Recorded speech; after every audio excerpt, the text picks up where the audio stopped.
10 years after the assassination, I was in a comfortable home in Colorado, going to church on Sunday.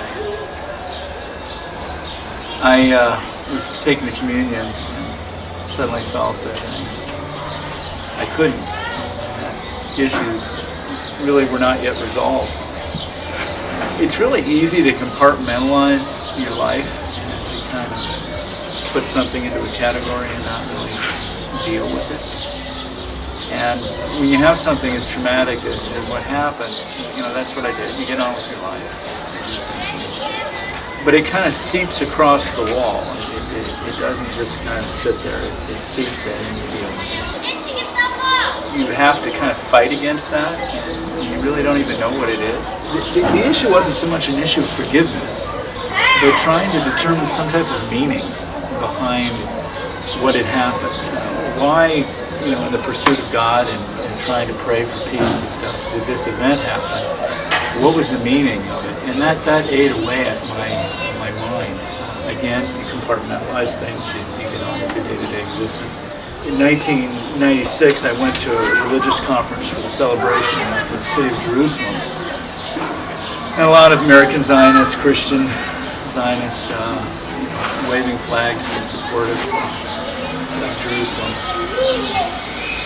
And I really felt the Lord put on my heart to carry a Palestinian flag into the meeting. And so with about 6,000 people all carrying Israeli flags, I was the only guy carrying a Palestinian flag. And I walked up and put it on the speaker's podium. Well, the speaker was a young Messianic believer, not young anymore, but was a Messianic believer. The name of David Lazarus. So I came back to Israel and went to the Justice Department in East Jerusalem, and was thwarted from the ability to make that connection by the Israelis. East Jerusalem, this is where I went and talked to the judge about the person that killed Paul and asked for permission to go in and forgive him. The East District Court would not allow me to. I talked to the judge. He was a little suspicious about my motives, and it was very clear that I wasn't going to have access to the prisoner. He had a life sentence. There was no intention to let me get into the jail to visit him and to declare forgiveness to him. So this is the East District Court, Jerusalem. I went to the American Colony Hotel later that week. I told my story to Washington Post journalists.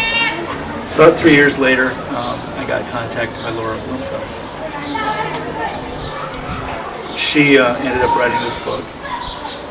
And when I read her book and her story, she was trying to process the same issues I was.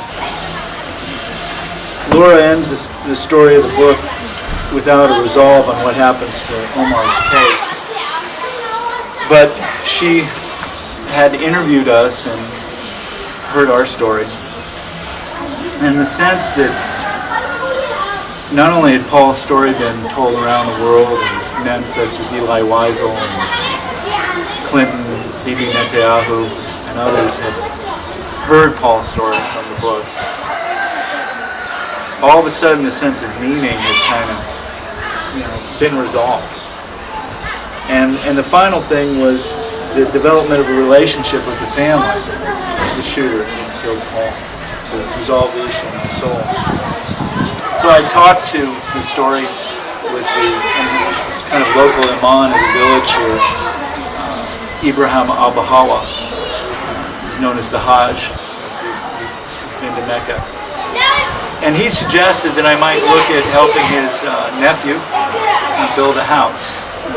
Israeli building permits are quite expensive, and difficult for an Arab family to save up that amount of cash. And so I proceeded to pay for the construction. They paid for the building permit, and I paid for the construction of the house, and then agreed to lease back the house in return for the money I advanced. Not a particularly shrewd business deal, but one that allowed me to resolve the issue in my heart, to be able to effectively help a family here in East Jerusalem. I feel very much part of the village, very well received by the people here. Don't ever really feel intimidated or scared. For Paul, I think this is what he would have wanted. There are shadows in Jerusalem where the light of the gospel of Jesus Christ has not yet shined. In these shadows on the wall, we find violence and hatred, man's inhumanity to man, reflected against the light in the city of peace. For us who are called to the service of Christ, in this city is essential that we struggle to come out of the shadows and proclaim the light of the glorious gospel of Jesus Christ. Please feel free to visit our website, www.ariel.org, and journey with us as we cross the walls of the city of Jerusalem.